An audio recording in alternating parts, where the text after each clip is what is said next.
most of the day, though, if that's all right. And I'll let you know when I need them. And I appreciate you jumping in here this morning, man. Let's get into the victory cam. We shouldn't need it for this. It's just a tunnel victory cam. The guys coming back off the field after the dub, and then we'll get into the locker room speak from Matt LaFleur. Here we go. Hey, the dub, man. Let's go. Look, bro. I ain't got much to say, bro. We got a dub on Thanksgiving. Talk about in here. Big dog. Yeah. Dubs on Thanksgiving, man. There's no better feeling. Go Pat. Big dub. Just get it. Woo! Yeah. Coop, Lasso.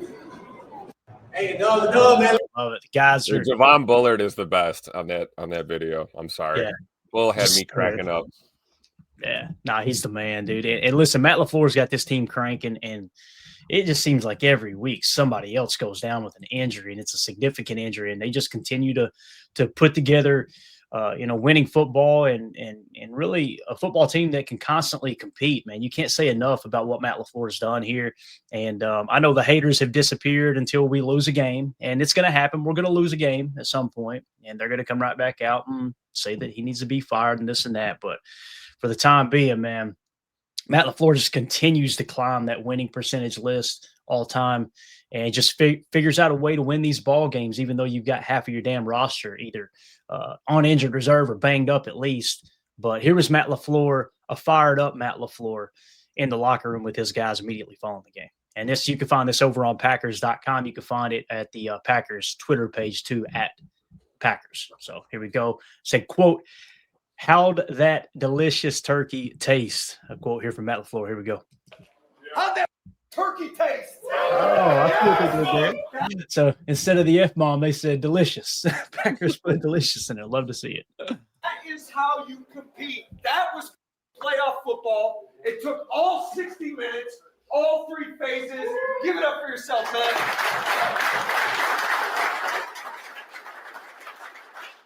That's what it's going to take moving forward, too. I got 3 game balls, man. I got 3 game balls today. This first guy, we threw 4 tutties on the day. Okay, love.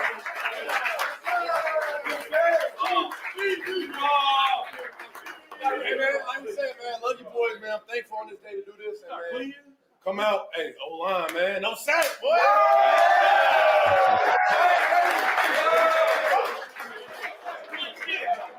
This next guy had 2.5 sacks, and in doing so, becomes the first guy in NFL history to have 12 plus sacks in his first 5 years. The first person to ever do that in the history of the game. That's a wild stat.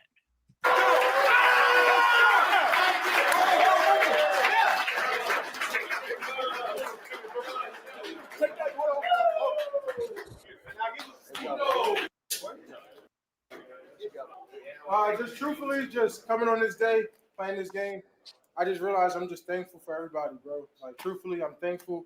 I'm thankful to be in this position. I'm thankful that the organization believed in me and brought me here, and that I could do these special things with you guys. So let's just keep doing these special things, dog. I'm here with y'all. Man, y'all know I'm going 100% every time for y'all, so just know that. And we're going to get this. With what looked like a little bit of blood on his jersey. Did you notice that, Tim? A little battered up. Love it. This last guy. This guy had 6 for 90. Bring it out. Oh, Let's go.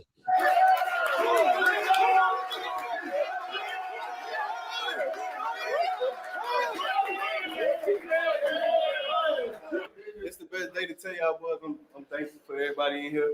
You know, and it's a lot of people that keep me in it. And I'm thankful for that. I never take this for granted. We just gotta keep this going. every week you notice that whoever they have to break it down at the end, they always say, Tim, every single time they say, hey, we ain't done. Hey, we got work to do. We got to get back in here and go back to work. Like you could tell there's no resting there, right? It's a young team, but you could tell this team is they've got their eye on the prize, man. It's exciting.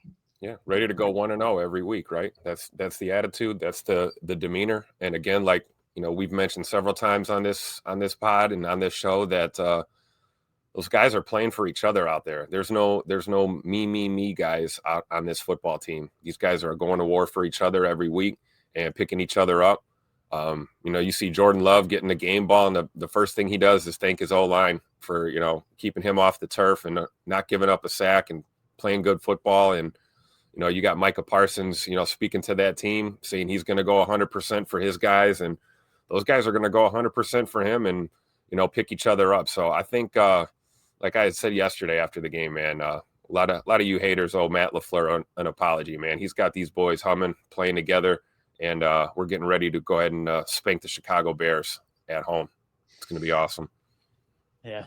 2-0 for this says Wicks is following the Devontae timeline if he can keep this up. He really is. And we kind of talked about it, man. He actually was ahead of Devontae. Did I say Wyatt? I meant Devontae Adams. Sorry if I said Wyatt. He's actually ahead of Devontae Adams' timeline because Devontae Adams struggled with catches. Devontae Adams didn't have that awesome rookie year that Tay Wicks had. Tay Wicks had a really strong rookie year, graded out really, really well according to PFF. His yak over expected was through the roof. There was all these little nuggets going, this is going to be a good football player. And then sophomore slump hit, had some drops, and that's where people kind of draw that parallel with Devontae Adams having the drop issue. And then, of course, this year he looks like he's closer to that rookie year than he is last year. Obviously, this game here, man, I mean, we'll get into the PFF grades later this evening, obviously. But, yeah, I completely agree over this. I think that's very well said, man. He's just – again, it's another reason why you shouldn't give up on young players, right? And you got to give them time to develop. And my rule of thumb is 3 years. Give them at least 3 years. And if you don't see a steady improvement, kind of like we talk about a prospect who's ascending into the league, they are starting to ascend by their third year. You want to see them, okay, they took a step. Then you got to make a decision in replacing them after their fourth year. Now, they could break out in their fourth year. And now that's a good problem to have because you've already tried to start to replace them, and now you're heavy at that position, right? So, right. And that's why it's important to keep focused, I think, on the important positions, the tier one positions of importance. But you got to make sure those other holes in the roster are filled too. But I completely agree over this. He's again, man, he's looking like a solid wide receiver. He looks stronger too, Tim Wicks, man. Heck, we'll just get into it. So that was a pretty good segue there. As a matter of fact, we'll dive into it. Let me hit the super chat. And then I want to get your take on Wicks. Mike Witt with the super chat. Hey, guys, happy Victory Friday. If Wyatt is indeed out for the year, do they call Christian Wilkins' agent and try to work out a deal? Or no, one more thing, fly, Eagles fly today. Amen to that. The Christian Wilkins thing is tough for me, Mike, because I was one that wanted Christian Wilkins when he was in free agency. Like, I didn't go, hey, we got to go get him because they thought how can I say this? The front office knew what they had in Devontae Wyatt, and obviously this defense is way better with Devontae Wyatt on the field. Now, I'm not saying he's playing at Christian Wilkins' level when Christian Wilkins was dominating in, I believe, Miami, but the reality is Christian Wilkins has got personal issues. I don't know if they're willing to bring that in-house, and if you guys know the details on what happened, it kind of got leaked out. Just doing some really strange stuff. And I don't know how to say it without it being awkward, Tim, but you talking about a guy who's touching opponents inappropriately on the field and then do it in the locker room too, it sounds like. So it's just, good football player, but there's been a lot of good football players come through the league that just can't stay on the field and can't get out of their own way. It kind of feels like Christian Wilkins is that dude. Change of scenery could change things up, but also you got to go to your leadership council there, Tim, and ask them. You got to go to the leaders on your team and go, hey, how would you guys feel about this? And if they say, no, we don't need that, we got the guys in-house, you got to trust your boys. And I think that's the best way to handle that, rather than just going all of a sudden they come into work one day and this guy's in the locker room and then you go, what the hell's going on here? I've got my boy who's been bleeding in the trenches with me for the last 12 weeks, and then you bring this knucklehead in who acts like a complete moron, doing just stupid stuff constantly. Does that make sense? How do you feel about that whole situation there, man? Yeah, I mean, I think first of all, I think Mike's not wrong to think that way. That hey, right. We lost a key player on that defensive line, and maybe you want to start looking around for you're not going to you're not replacing a guy like Devontae Wyatt. I mean, he's just irreplaceable. you need guys to step up. So you want to fill that void until he can get back on the field. But yeah, I'm with you, man. If you got a guy that's got, off the field extracurricular stuff going on, or, his head's not in the right space, we just talked about how well this team is clicking together and playing for each other. You don't want to bring a locker room cancer into your organization. And not saying that unequivocally that Wilkins is that dude, but, you already know he's coming with baggage. And, regardless of the output on the field, if he's going to be a problem for your organization, then I would think the guys probably don't even want to roll the dice on that one. And I'm looking forward to seeing who steps up on this Packers team. We've got some young men on that defensive front. We got to see a little bit yesterday. Maybe we'll get to see a little bit more of Mr. Brinson and Mr. Stackhouse out there. So, all is not lost yet, but we'll see what happens. And yes, Mike's also right. Fly Eagles fly today. Beat the Bears. Let's go. Yeah. And we'll talk about the snap count and what I think the interior defensive lineman is going to look like moving forward without Wyatt. I'm assuming he's out for the year. We'll get you guys that information as soon as it breaks later this afternoon. So make sure that you click subscribe and hit that bell icon so you're notified when we go live for that info. Sounds like it's pretty bad. But yeah, again, Mike, I'm not disagreeing. If it was just Christian Wilkins, Christopher Walken. I'm so tired, Tim. Man, we got home late last night. I'm just wore out. If it's Christian Wilkins on the football field, none of the baggage, I'm probably going, heck yeah, dude.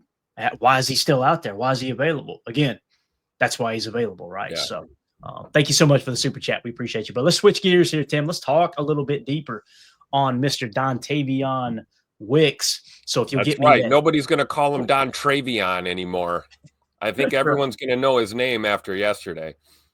Absolutely. And this kind of leads us in, Mike Witt, with another super chat. Thank you, buddy. He says, the scary thing is with this offense, imagine if we get yesterday's version of Wicks with Reed, Golden, and Williams for the stretch run. I've been really impressed with Brinson, too, on defense. So, yeah, that's a great point, man. You get Reed back, get Golden healthy, get Savion back in the fold, get that heavy rotation of those wide receivers in and out.